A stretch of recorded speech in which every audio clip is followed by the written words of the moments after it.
This is Adam King from Aliens Don't Ring Doorbells, and you're listening to Madness to Creation. Go ahead, say it.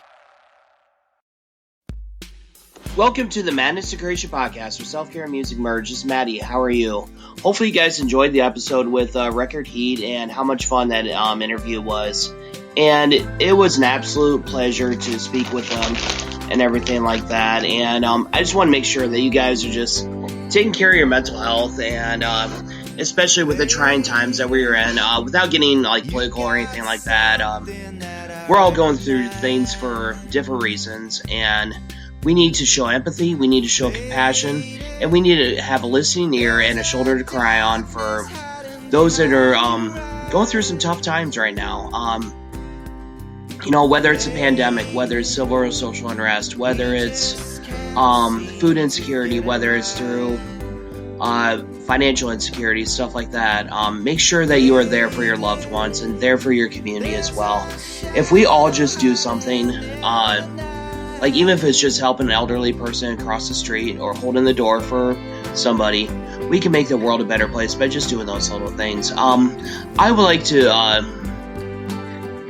hear about some pay it forward stories and all that. So I'm actually thinking about collecting some stories about how people have paid it forward. And studies have shown that really helps with the mental health. And on this episode, we got to speak with one of the biggest bands in Canadian progressive rock history and Saga.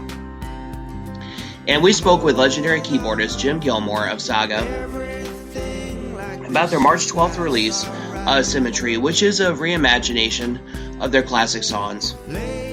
We talked about like their music video for Already There, which was made by the fans. And one really cool thing that Jim shared about Saga and their fan base is that it's not just the typical fan base where you go buy a ticket and spend money for a meet and greet pass.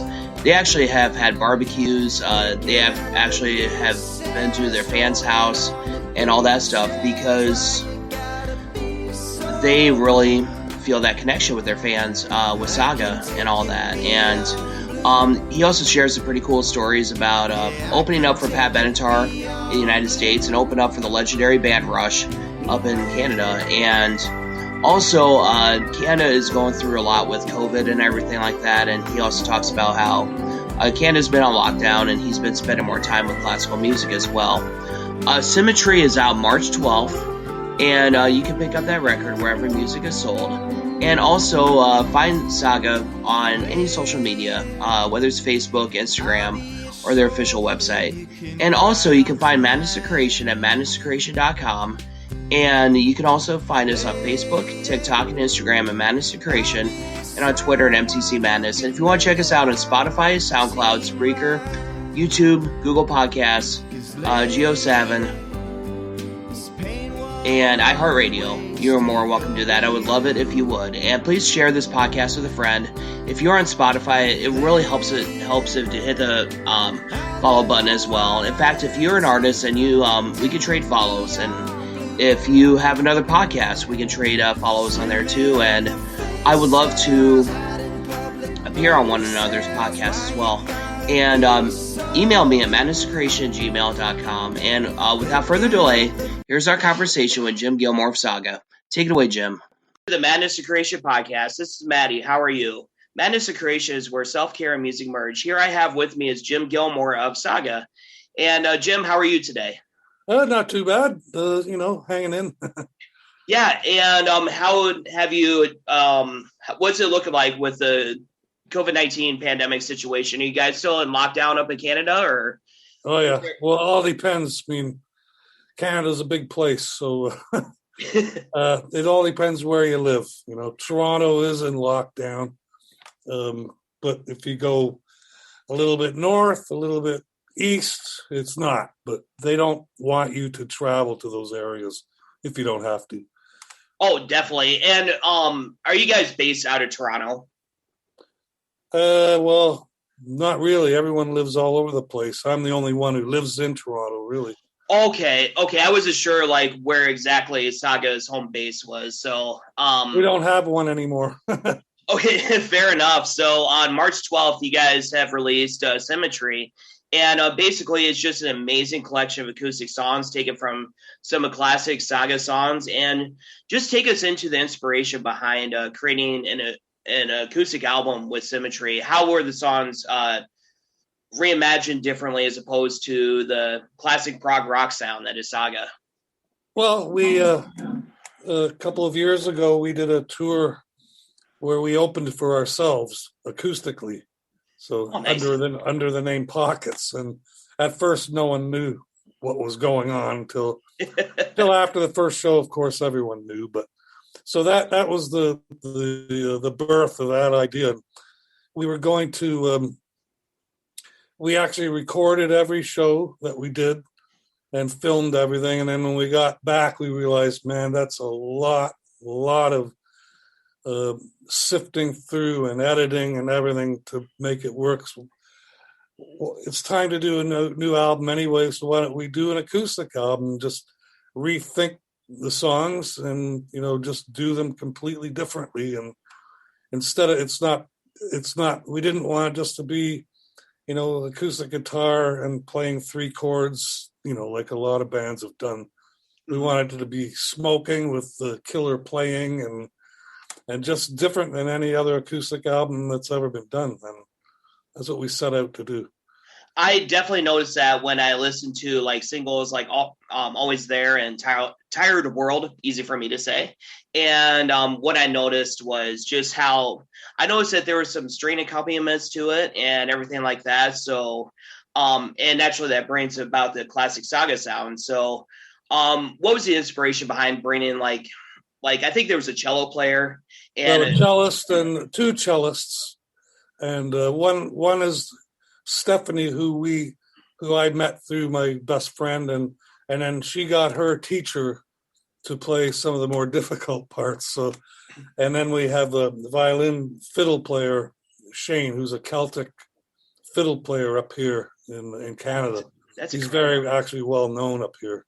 So and we wanted him to improvise, and also, he can read music, so we followed the scores that I gave him, and but he also just improvised in certain spots. That's what we wanted. So yeah, definitely. And so what did you learn from when you brought in the two cellist players and that teacher? Like what takeaways did you have from them? And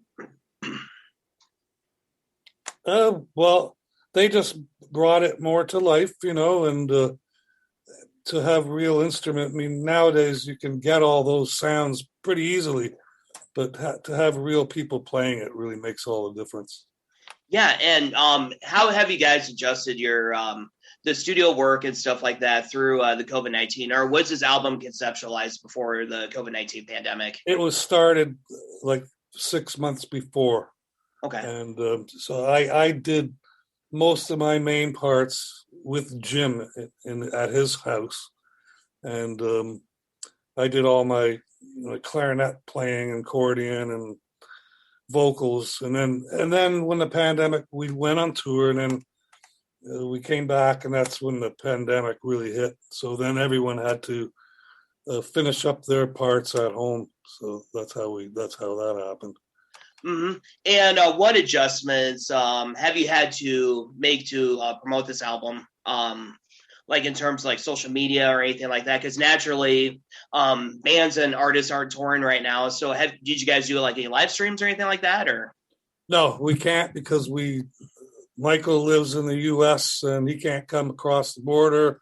Okay. And this, that, and the next thing. We have offers to do it, but we just can't pull it together until the government says so. Oh, yeah, definitely makes it difficult, doesn't it? Yeah. And what have you learned about yourself in terms of, it's just kind of a mental health question. What have you learned about yourself in terms of the past year, being in lockdown, being in quarantine? Like for myself, I've learned like self-reflection, listening to others and stuff like that. What have you learned about yourself? I've learned that I really now appreciate, what we had. Can go anywhere, do whatever you want, and when that's taken away, it really makes you think.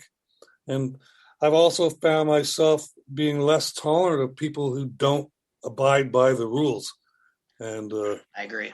it really, really makes me upset. And people that don't believe this is true and this is not happening, and well, I don't have to go on about that, but I've lost any kind of tolerance for that. Yeah, I was gonna say I have to be honest with you. It's just kind of one of those things. It's a piece of cloth over somebody's face and stuff like that. And it's not. I mean, doctors and nurses and everything, they have to wear that all day long. Exactly. We're asked to put it on when we go to the grocery store for 20 minutes. I mean, what is the big deal? Yeah, exactly. So have you taken on any creative endeavors like through being in quarantine or lockdown? Because some artists and bands I've talked to have you taken on any different projects or anything that you want to try? I've just been spending a lot of time in this room writing, learning new music software. And for the last year, I've amassed quite a bit of material, little bits and pieces. So whenever there is another album, I'll have some ammunition. And if I feel like doing a solo album, I definitely have enough starting points there. So I've been keeping busy with that and Netflix. Oh, awesome! Like, what's your favorite shows on Netflix? I'm into all the war movies. That's my thing. So I've watched every one ever made, I think, this year. Yeah, and I saw a joke like recently, like somebody said that they watched all of YouTube with the quarantine and stuff. So yeah, and I can't help but notice in the background your gold and platinum records. Did you ever envision like when you start out in your career, like having those records mounted up on your wall? And sometimes do you ever look like, wow, I can't believe I did this, you know? Oh, absolutely. I'd never thought I'd never ever wanted to be in a band. I mean, that just kind of happened. And I thought maybe Saga would last 6 months or a year when I joined. So, you never know what's going to happen. Yeah, and speaking of your band and your legacy, I absolutely love the fan-made video for Always There. For some reason, I absolutely love fan-made videos, and I love how you guys put together the musicianship and the arrangements and all that. I'm not a musician by any stretch. I could play hot cross buns on the piano, but that's the best I can do. And in that song, what do you feel that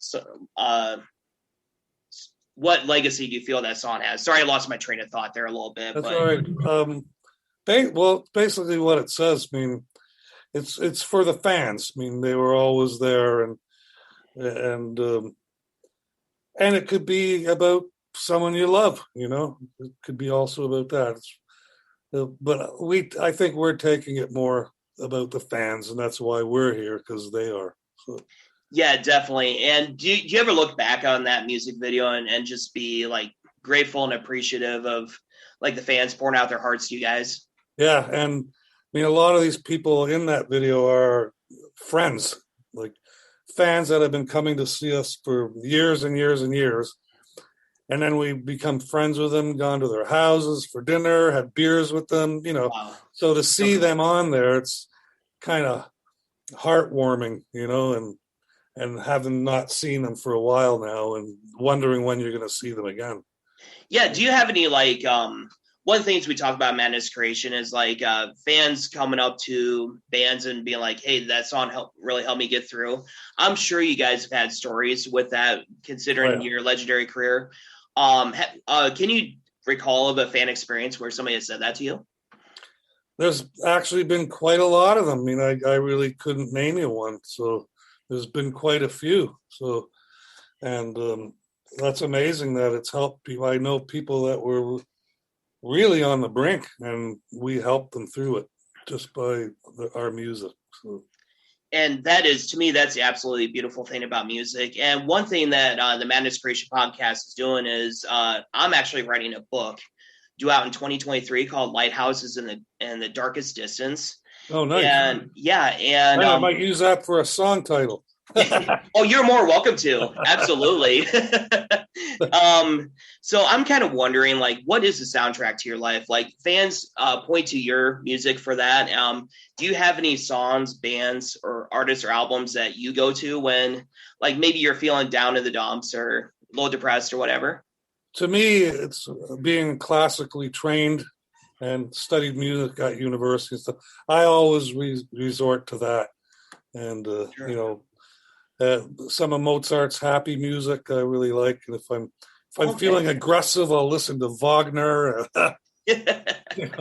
So it all depends. But I love Debussy's piano music, and it's just really dreamful and beautiful. So that's always a place to go. Yeah. Have you ever thought about like covering like or having a reimagination of like classical music, like Mozart or anything like that? Good idea. Maybe I'll try that out.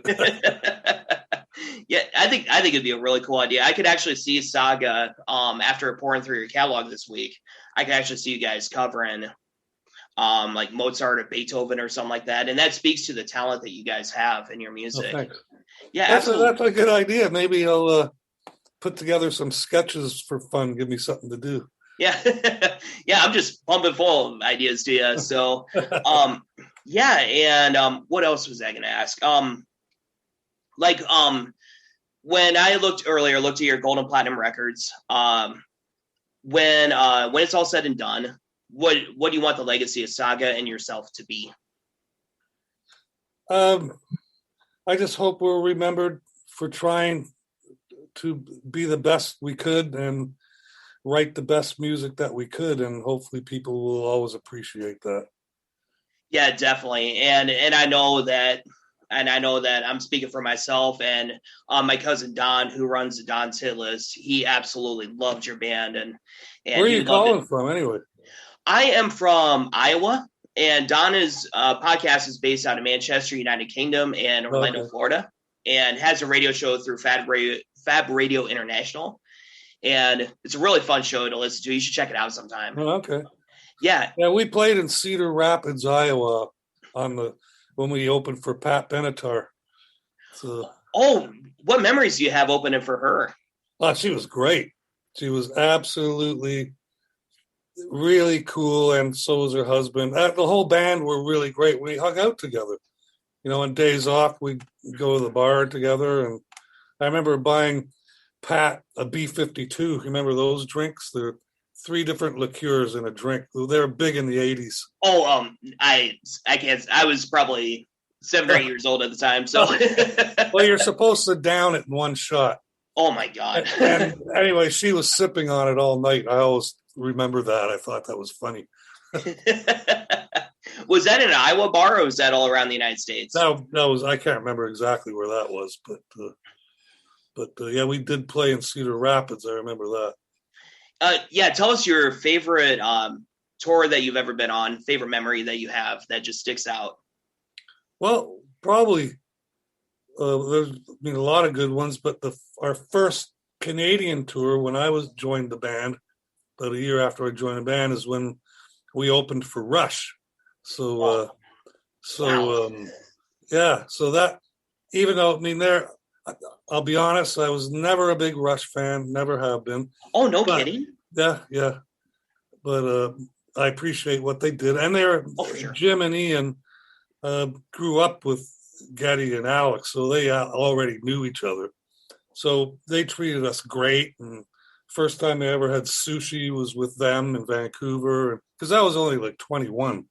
So it was kind of starstruck, and yeah, they showed us the ropes.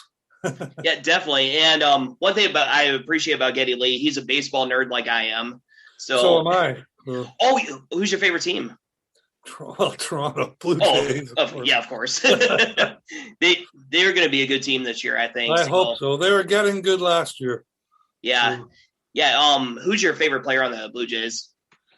I don't know. I think there's some good ones there now. It's hard to decide. They all do different things. So Yeah.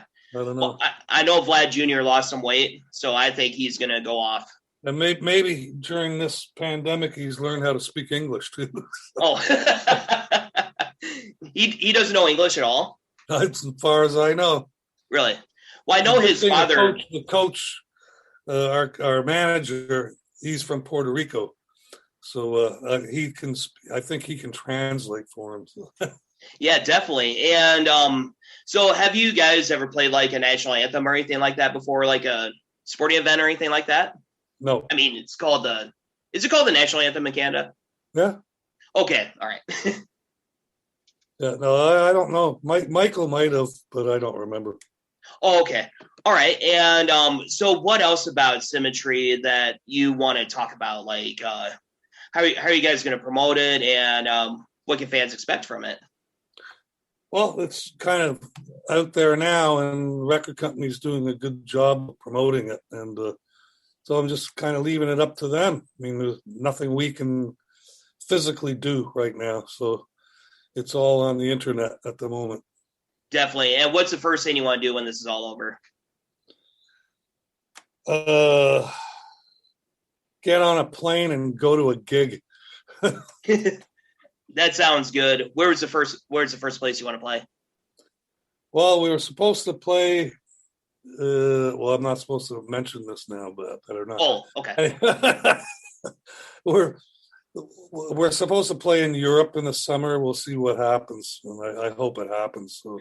Yeah, and it kind of concerns me because a metal band called Parkway Drive, I'm not sure if you're familiar with them. They're a very hardcore group. They canceled their European tour, unfortunately, and they decided to wait till 2022. So. Yeah, I think most bands are doing that now. Yeah, and has there been any like socially distant shows up in Canada, or any like small gigs or anything like that? Yeah, there's been a couple. Okay. Nothing worth mentioning, really. Oh, okay, fair enough. And what else would you like to add in regards to Saga or anything that we have not covered? I just hope everyone's being healthy, listening to the new album, socially distanced, and I hope you really enjoy it. Yeah, definitely. And people definitely will enjoy it, as I sure have. And I'm telling the listeners of Madness Creation, please pick up Symmetry, and Saga would really appreciate it. And the instrumentation, the musicianship is just out of this world on this record. So, and all right. Yeah, Mr. Jim Gilmour, it was an honor and privilege to talk to a legend as yourself. So thank you so much. Thank you so much for taking time to interview with Madness Creation Podcast. Right on. Awesome. See you, man. Yeah, keep on rocking. You too. All right.